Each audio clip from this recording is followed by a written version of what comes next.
through the draft process, going through the workouts, and now sitting here tonight? Well, it's been a long month. I thought this day would never get here. It's just a lot of work. You put a lot of time in the gym. Working out for a lot of teams, going through an interview process with those teams, and then ultimately a team picture. And for me, I'm here and I'm a Jazz. It's had to be kind of fun for you. But when did you realize you were special? When you were a special player and that you had the game, to play in the league? Well, I always hoped I'd play in the NBA. I think it wasn't before my junior year when I really thought I had a chance to be an NBA player. And I never knew I'd be the third pick in the draft, but I'd only hope so.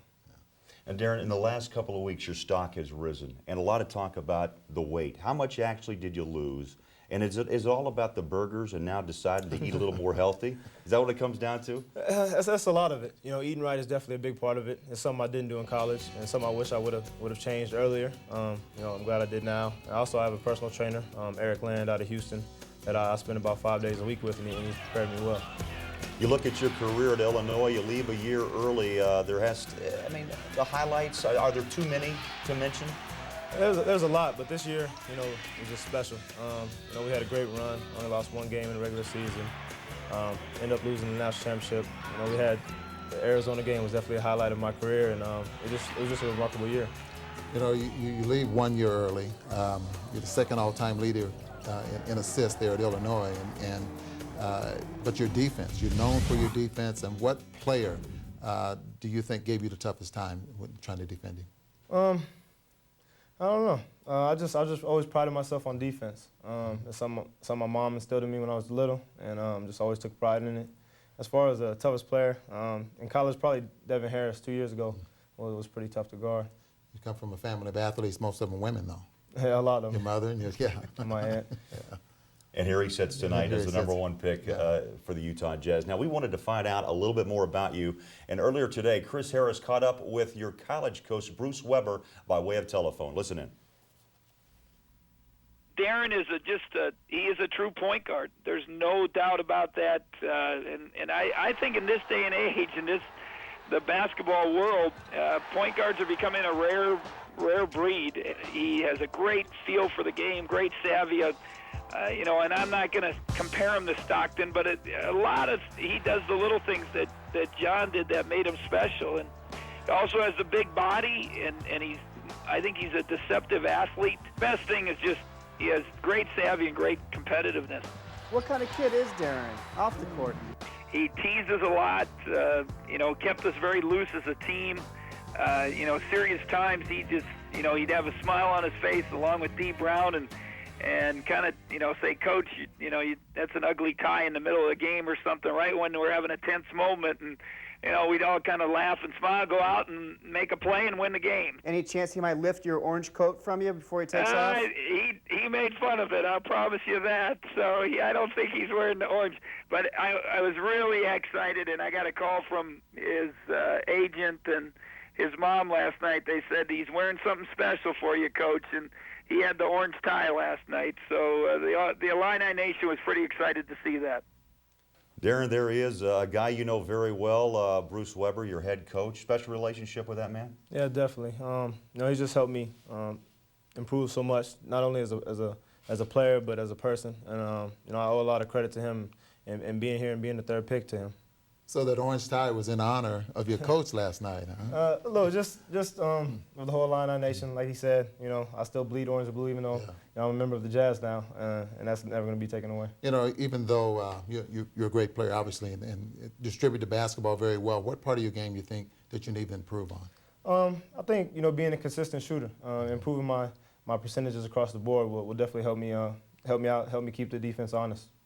Deron, before we go to break, I know this question's been asked many times and will continue to be asked about John Stockton, what he accomplished here in his tenure with the Jazz running the point. I'm guessing, though, your approach is you can't worry about what number 12 did. It's all now your job to run this franchise. Well, nothing's ever going to take away something he did because he's, arguably one of the greatest point guards ever. I'm just honored to play in his footsteps and to wear a Jazz uniform and to play on the same floor as he did. I promise us one thing: you're not going to wear short shorts, are you? We've had that discussion a lot with people. I don't do the short shorts. Okay. Listen, we'll take a quick break. We're going to come back and talk more with the Jazz #1 pick. Who is he? Where does he come from? About his family, his interest. I understand you like snakes, too. Stick around. A lot more coming your way as you meet your newest Jazz man right here on KJazz TV. Is he? I mean, you want to follow up with that phone conversation? I don't think we'll have to worry about him being in shape. I always tell players that, so if they come in, I have something to complain about. But I think he'll be terrific. Kevin, can you get through the process of how this all came down? We talked 2 days ago, and yesterday around noon, I heard and saw word that this deal had been done to go up to #3. Take us through that process real quick to get this guy. Well, I think it goes back to the first night that the ping pong balls went the other way. And certainly we were disappointed. We wound up at 6, and we felt our biggest need was a point guard. And in coordination with that, we felt the guy we really wanted sitting next to me. And when we wound up at 6 and Portland wound up at 3, they felt that they could move back and get who they wanted to. We felt we needed to move up to get who we wanted to. So we just kept offering things till they accepted.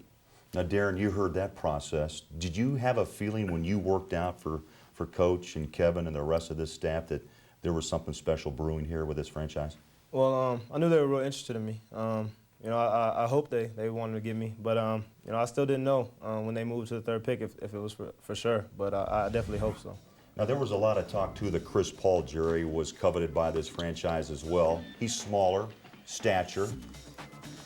Deron here is got the weight and the size. What was a separator?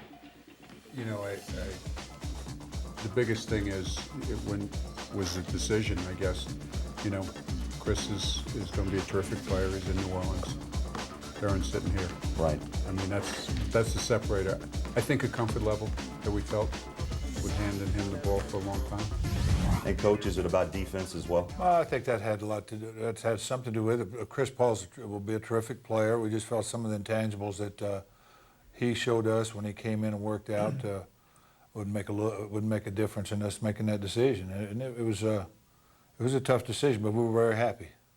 What can this young man expect in his first year of play? I know it's early. He's been not even been a Jazz man just over 24 hours. But what do you expect? And I'll get to you here, wondering what you expect. But Jerry, will he take the ball? I think and number run one, this team? one of the things I think that people have to realize right off the bat, he's not going to be John Stockton. We don't expect him to be John Stockton. We want him to be Deron Williams and the guy that we think he's going to be. I think that will be a little bit of, we don't want him to have that kind of pressure because it's not fair. But John Stockton, I think as soon as everyone realizes he's going to be Deron Williams and play like he can play, and I think we have to experiment a little bit as he has to experiment as to what we're trying to do and how we're trying to do it. I think he has a great basketball knowledge for a young man, and we have to weigh that as we go along. I don't think we'll go out and say, we're going to give you the ball. I'm not going to give the ball to a young man that's never played a game in this league.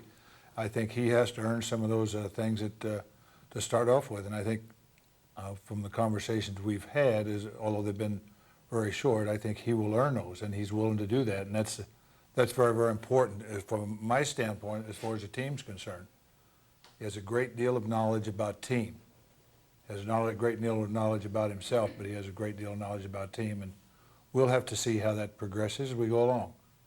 We're not expecting him to jump over the moon the first shot, and but he, I think, will be very, very competitive. You know, and both Kevin and Deron, both the qualities of this young guy is the fact you are a locker room guy, you are a team guy, you want to lead, and you want to lead by example.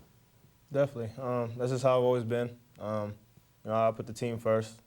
That's my job as a point guard, is to get a win. You know, and whatever way I can do that, I'm gonna get it. And my job is to get people involved and lead the team, and that's what I'm gonna try to do. Kevin, any surprises in the draft that you saw last night? High schoolers, the foreign players. You even went back and took a high schooler yourself in the